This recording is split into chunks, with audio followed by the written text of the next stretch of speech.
and I am true to God. It's important to understand what Jeffrey Leonard is capable of. He lured two brothers, 16 and 13, into his home and his hands.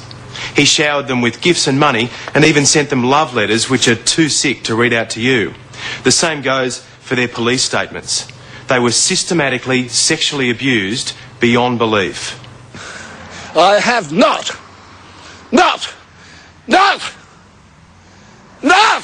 Mate, I'm not a 13-year-old boy, okay? You All right? are a shithouse. You're not going to intimidate me, Jeffrey. You are a shithouse. Would you like to say sorry? No.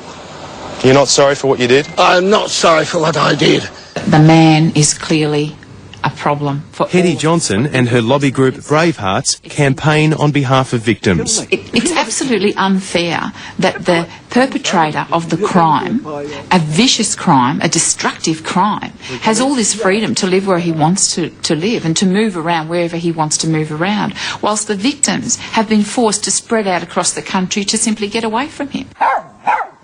One of the victims has moved to Western Australia to get as far away as he can. Sure, Jeffrey Leonard has served a lengthy prison term, but his victims got a life sentence. For the rest of their lives, Jeffrey, they'll be thinking about that animal who stole their innocence. Not about the last time you had sex with anybody. That was an evil occasion, wasn't it? There was no consent there, was there? What are you saying, Jeffrey? You are saying that you too are a raper. You're enjoying this, aren't you? You are. Do you think those young boys enjoyed it when you abused them as young boys? Did. No, because Jeffrey Leonard was convicted before the sex offenders register was set up, he doesn't appear on it.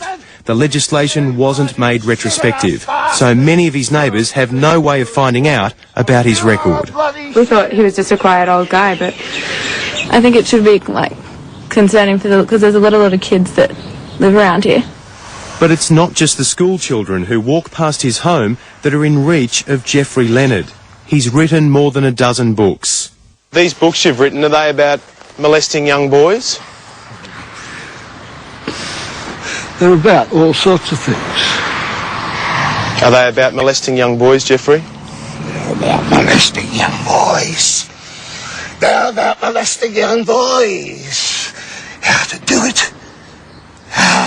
And you'll never guess where you'll find one of his grubby publications. Two of the most renowned libraries in Australia, the National Library in Canberra and the State Library of New South Wales.